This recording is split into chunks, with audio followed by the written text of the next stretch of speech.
Olá, diretamente de Dois Córregos, interior de São Paulo, seja bem-vindo, bem-vinda! Olha a minha voz falhando! E vamos então ao e-mail dela que diz assim: Olá, André, nem preciso pedir que mantenha os dados em sigilo, já percebi que você o faz sempre. Sim, minha querida. Infelizmente não poderei contar a minha história nos mínimos detalhes, o e-mail viraria um pergaminho. Já virou, né? Porque, olha, tá grande esse e-mail, hein? Vou tentar resumir minha longa história. Acho que não conseguiu.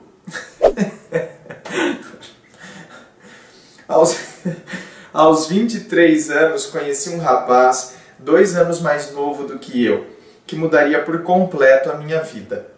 Já que com essa idade nunca tinha namorado ninguém, tinha ficado com alguns rapazes. E imaginava que um dia sonharia em ter uma família. Meu sonho era morar sozinha. Pois bem, como nunca havia tido nenhum relacionamento sério, ele acabou sendo o único homem da minha vida, sexualmente falando, até hoje. Tínhamos muito em comum e todos à volta acreditavam que havíamos sido feitos um para o outro. No começo, não queria me apegar. Tinha muito medo de sofrer, mas um fato triste aconteceu em sua vida. Sua mãe faleceu quando namorávamos há 7 meses. Foi este o fato que nos aproximou mais e fez com que o namoro praticamente se transformasse em casamento. Passei então a ser seu braço direito em tudo. Ele só tinha a mãe de família e mais ninguém. Ele passou então a ficar sempre comigo.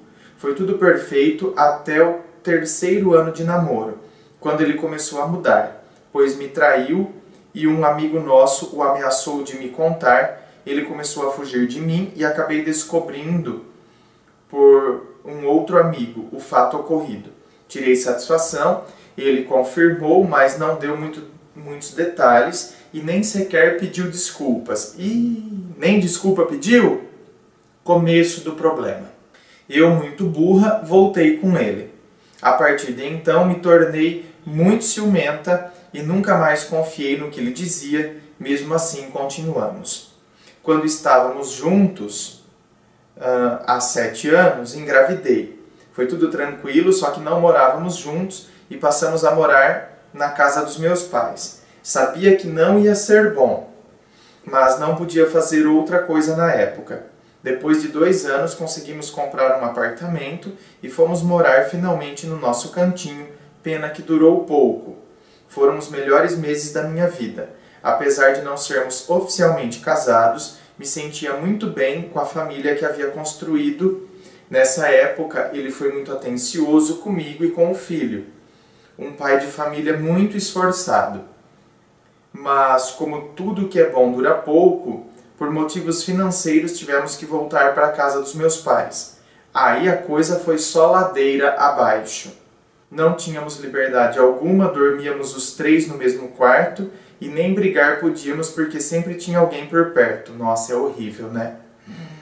Misericórdia. Ai, é tenebroso mesmo. Ficamos assim por mais 5 anos até que surgiu uma história com uma colega de trabalho que até hoje não sei o que realmente aconteceu. E quando fui tirar satisfações, ele abriu o verbo dizendo que eu era culpada, que eu o tratava mal, que não confiava nele, etc., e saiu de casa. Passamos uns 4 meses afastados, mas como nos víamos sempre por causa do garoto, acabamos reatando. Ele ficou desempregado e por isso nos mantivemos morando em casas separadas, mas nos considerávamos uma família. Na época da separação anterior, eu não estudava e nem trabalhava.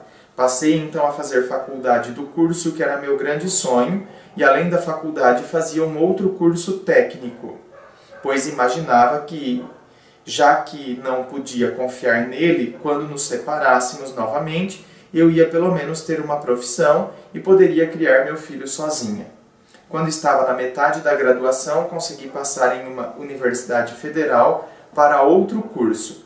Muito feliz e ele também, resolvi mudar de faculdade.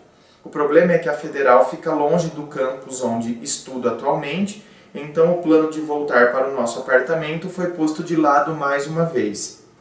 Como estudo na federal, agora o período é integral em alguns dias da semana, então ele passou a trabalhar em 2 empregos para poder nos manter. No ano passado, ele se dizia muito cansado da rotina de trabalho, estressante,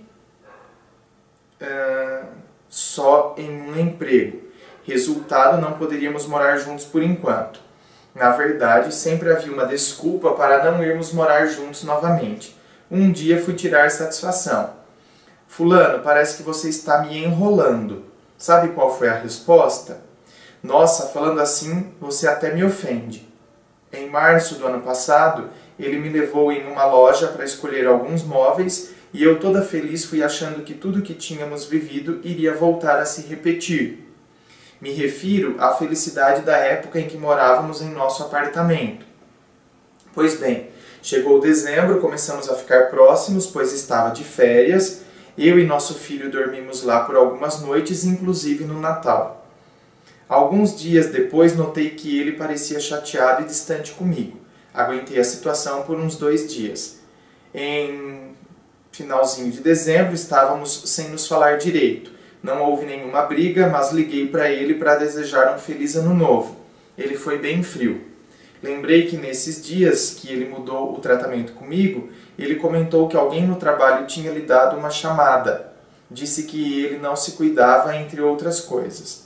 Só que nos dias seguintes ele ficou ainda mais frio comigo e resolvi então perguntar o que estava acontecendo. Aí ele aproveitou e do nada disse que não tínhamos como ficar juntos, que ele não sentia nada e que não queria me magoar. Rolou a velha desculpa de que o problema era com ele. Enfim, brigamos, o nosso filho viu tudo, ficou nervoso, chorou e quando estávamos indo embora, acabei tendo que voltar por causa do meu filho, que estava aos prantos. Quando entramos, resolvi ficar na sala para não ter mais briga. Sabe o que ele me falou? Que eu tinha entendido tudo errado, que ele me amava e que só estava nervoso e que queria viajar conosco para ver se a cabeça dele melhorava. Íamos viajar com os parentes dele, mas como estávamos sem dinheiro, como sempre, falei que se ele quisesse poderia viajar sozinho, que eu entenderia, e ele, de jeito nenhum, vocês são minha família. Por fim, não viajamos, passamos alguns dias indo ao clube e nos divertindo em casa mesmo. Ele voltou a ficar estranho, mas como não gostava que eu tirasse satisfação, deixei passar. No outro dia ele deu uma sumida, disse que ia para a casa de um amigo. É lógico que não acreditei, mas quando voltou não criei caso. No outro dia ele ia sair de novo e como já sabia que ele iria demorar, resolvi sair com meu filho e minha irmã sem dar satisfação.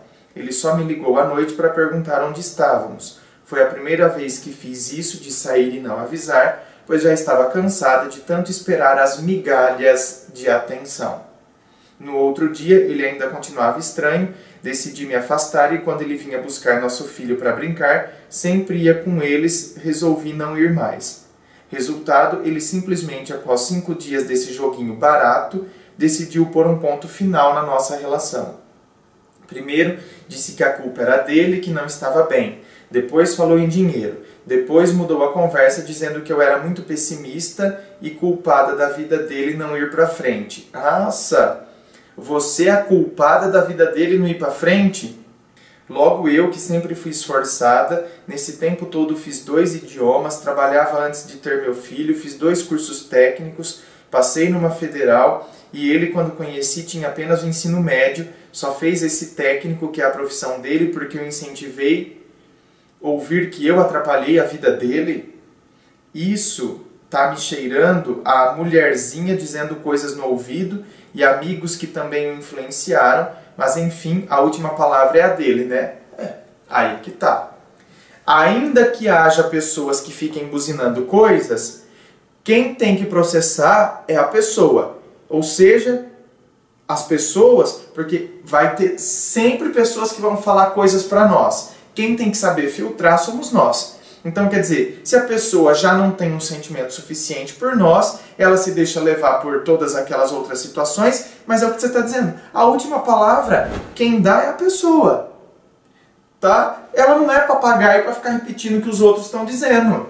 Meu bem, a partir do momento que você disse, então Ok, é porque você está consciente do que você está dizendo. Você não é um gravador que só repete o que os outros falam. Você não é um papagaio que fica repetindo o que os outros falam e o papagaio não tem consciência do que está falando. Você está falando, se você está falando é porque você acredita, é porque você pensa assim, é porque você quer isso para a sua vida. Então, ok. Né? A gente às vezes fica achando que todo mundo influenciou, que a pessoa, os outros fizeram com que ele fosse aquilo. Não, talvez os outros tenham mostrado uma coisa que ele queria já. E ele só não tinha coragem de, sabe? Agora a gente tem que parar de querer falar que os outros é que fizeram com que ele mudasse comigo, é que ele então deixasse de gostar de mim, os outros. Pô, é igual achar que o dinheiro é que transforma as pessoas. O dinheiro só evidencia uma coisa que a pessoa já era. Só que agora o dinheiro joga proporções em cima daquela situação que a pessoa já era. O dinheiro evidencia coisas que a pessoa já era. Senão também a gente cria todo esse pensamento negativo em relação ao dinheiro, por exemplo. O poder. Ai, quer saber como é uma pessoa? Dê poder a ela. Pois é, mas ela já era daquele jeito. O poder só evidenciou uma característica que ela já tinha. Só que antes ela não manifestava que ela era daquele jeito porque ela não tinha condições para aquilo. Agora que as condições apareceram, ela se mostra como de fato ela era.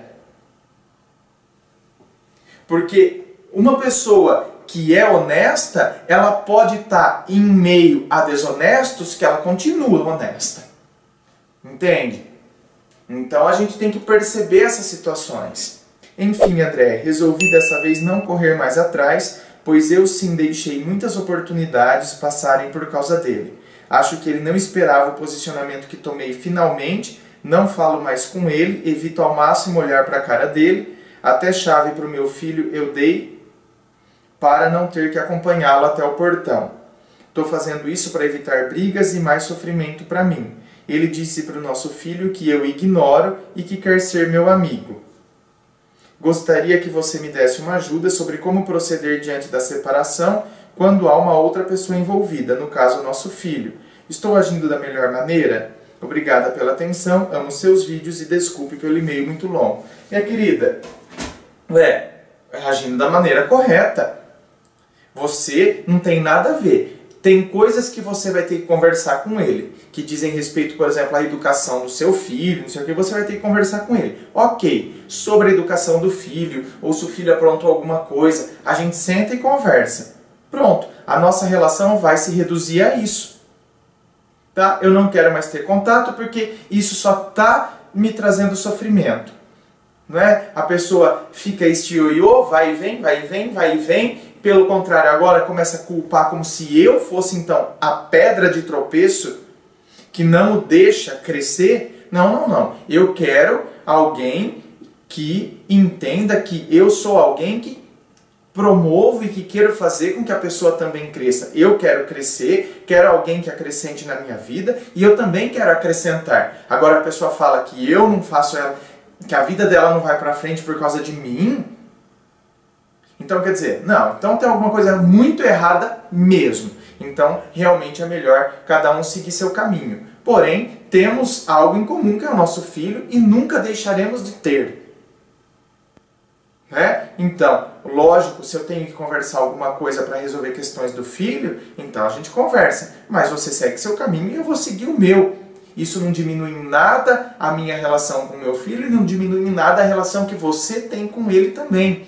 E as responsabilidades que temos para com ele.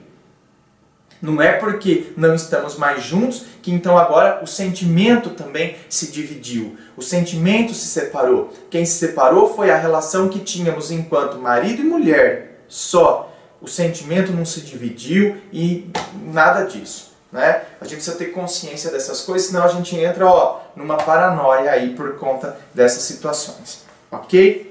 Inscreva-se, fico aqui aguardando a sua inscrição, me acompanhe nas redes sociais, Instagram, Facebook, fico aguardando você lá.